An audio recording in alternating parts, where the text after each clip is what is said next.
Hey, you possum peeps! Today is Friday, June 28th, 2024, and you're watching the Weekly Paw. Hi, my name is Sean Patrick Hillman. I'm the editor-in-chief and co-publisher of Pet Lifestyles Magazine. Yes, today is my birthday. I gave myself the gift of a torn rotator for my birthday. Long story, but the net is just don't use a skateboard to desensitize a dog when you're 48 years old. Regardless, to celebrate my birthday, I am raising funds for Best Friends Animal Society. So just head over to Facebook and search for my name, and you will see the fundraiser on my public profile. All right? It's, every year I try and raise money on my birthday for an animal advocacy or charity or a rescue. And obviously this year, Best Friends is who I've chosen for all the right reasons, which I'll get into a little later in the episode. Now, I told you we were going to talk about the Loving Pets Bellaroma Double Travel Bowl today. Well, we took Brie out with it, and like the single one, she loved it. No hesitation in using it, and it's as sturdy and well-constructed as its single-sided cousin. Very, very smart product, folks. It makes life traveling with your forever one a lot easier, especially when you get into the depth of those compartments, as I showed you last week, or 2 weeks ago, on the single. How much food it can hold, how much water, and so on. I have to say, head over to the URL on your screen. This company, Loving Pets, they just check them out. They have so many awesome products, from natural chews and jerk chews to placemats to really well done gift baskets. So, Loving Pets, Possum Company, check them out today. Now, as the 4th of July is next week, I asked our packmates over at Best Friends Animal Society for some tips to help keep your forever one safe over the Independence Day celebrations. First up, bring all pets indoors whenever neighborhood fireworks displays are likely to occur, and secure them in a quiet room. So you want to close all the windows, draw the curtains, and surround them with their favorite toys and treats. It can help to play calming music or turn on the television to drown out those frightening sounds. Another good tip for this is instead of calming music, try white noise. White noise on things like Amazon Alexa or Google Home or even Siri come in very handy for this kind of thing. And because it's always on your phone or on a smart appliance that you may have in your home, it's always readily available and easy to use. All right, next tip. Always keep pets away from lit fireworks. Some pets will chase after the bright moving objects and are at risk of being burned or blinded in the process. Every year I see a story on the 5th or 6th of July about some dog that ate a firework that was about to go off, and unfortunately it exploded in their jaw. Yes, believe it or not, people are in fact that foolish. Folks, if you're going to do fireworks, keep your animals inside. And for God's sakes, please don't set off an M80 inside somebody's home, okay? You're just asking for trouble. You're asking for, quite frankly, your fingers to get blown off or for your forever one to get hurt. So please be mindful of those things. Now, be sure to keep unlit fireworks out of reach, as fireworks contain substances that are toxic if ingested. I mean, look, we can file that under duh, but the reality is that there are a lot of folks, especially in the southern tier of the country, certain parts of the state of New York, as an example, they will literally stockpile fireworks for a couple of years, invite their friends over and have, a grand old time and a great display. And most of these people actually do know what they're doing with those fireworks, but a lot of folks don't think about the ones that are unlit, the ones you're storing or the ones you're keeping. They do have a lot of toxic substances in them, and it can, in fact, do a lot of harm to your pet. Ensure your pets are wearing identification tags with your current contact info. Also, make sure their microchip contact information is up to date as well. I have to bring this up, and I have to talk to this for a reason. You guys know I've had many pets in my life. Rescued over 100,000 of them. I've had over 20 of my own in my family. And the reality is that sometimes you forget to update paperwork. And believe it or not, Kylie and I discovered this week that Bree's information, Briorio, her information on her microchip was not up to date. So even people like me who've been doing this their whole lives, sometimes you make a mistake. Before the 4th of July, please just log in and check on your pet's identification information, the contact info that's tied to their microchip. Home Again is a very common service. We use it, and it's very easy to update all of that info right on the spot.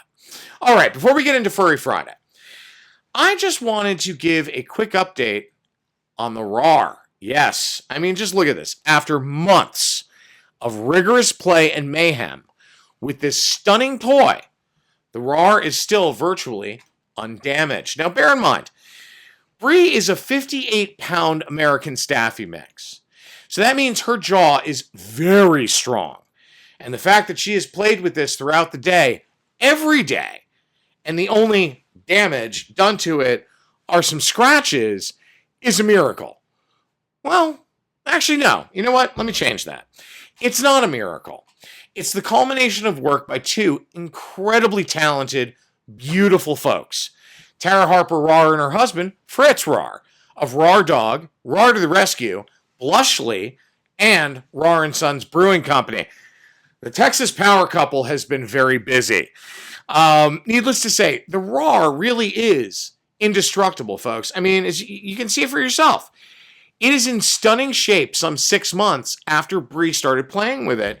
And again, she plays with it every single day, multiple times a day. She chews on it, and it just does not penetrate. So, to Tara and Fritz, awesome job on an incredible toy.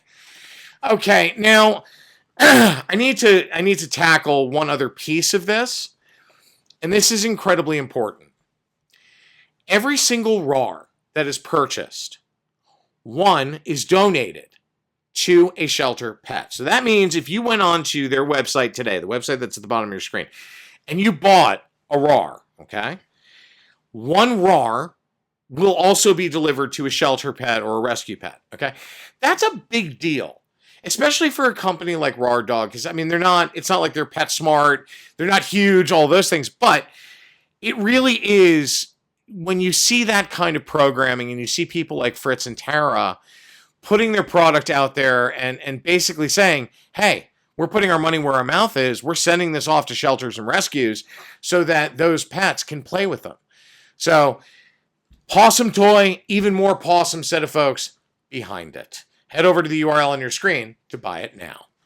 All right, welcome to this week's Furry Friday. This is the part of the episode where we talk about adoptables and the shelter or rescue they came from.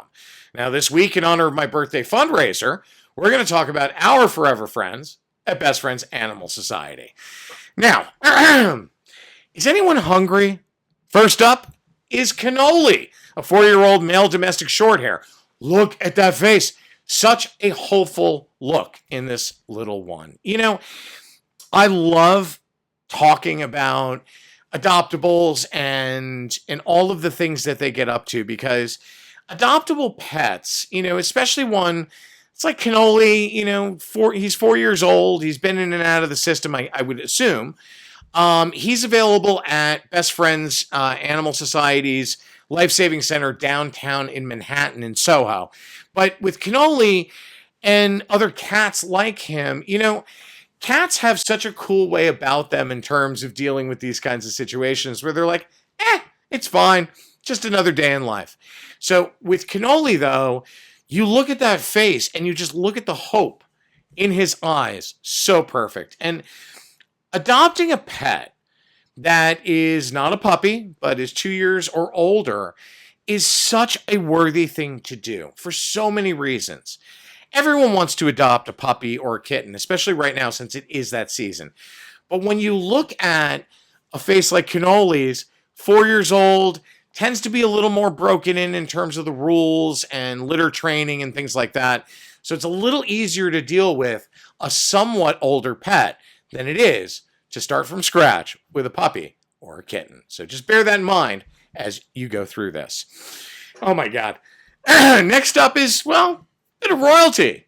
Duchess. She's an 8-year-old mixed breed with a beautiful fawn and white coat. Duchess currently weighs about 78 pounds. She's a big girl. She's good with most other dogs and is recommended for an adult-only household with other pets. She loves going on walks, knows the command to sit, and is working on stay. And Duchess is very affectionate and loving once she gets to know you, although she takes a bit of time to become comfortable with new people. Now, Duchess is in foster care. So if you're interested, please email the email address you see on the screen. And there are a lot of reasons for this, folks, because we're going to start talking about fostering right now. I personally spent over a decade pushing the adoption movement along. And in a place like New York, it worked out very well. The problem is that, once the pandemic ended, a lot of folks returned the pets that they had adopted at the beginning of the pandemic. Now, there's no getting out from under that. There's no getting out of the way of that. It is a fact. It's what happened. But when you look at a dog like Duchess being fostered, it is so vital for rescues and shelters that we increase the foster population. So shelters and rescues rely on foster homes in order to maximize how many animals they can rescue. So what do I mean by that? All right. Fostering frees up valuable real estate at shelters and rescues, allowing those organizations to care for more animals, thus saving them. Now, unfortunately, without fosters, municipal facilities and those contracted by municipalities, like Animal Care Centers of New York City, are forced to euthanize to make space for more animals. And yeah, the situation is that dire. No one wants to euthanize a forever friend, okay? Whatever the noise says online about municipal shelters in New York and LA and Dallas and Miami and so on, folks, no shelter worker in the history of rescue has ever actively said, oh, I want to go euthanize that pet. No, they don't want that. But unfortunately, at the end of the day, organizations like Animal Care Centers in New York City are legally contracted by the Department of Health and Human Services in New York to care for all of New York City's animals. So that includes, believe it or not, the occasional cow that runs free from a dairy in the Bronx or the coyotes we occasionally see in Central Park.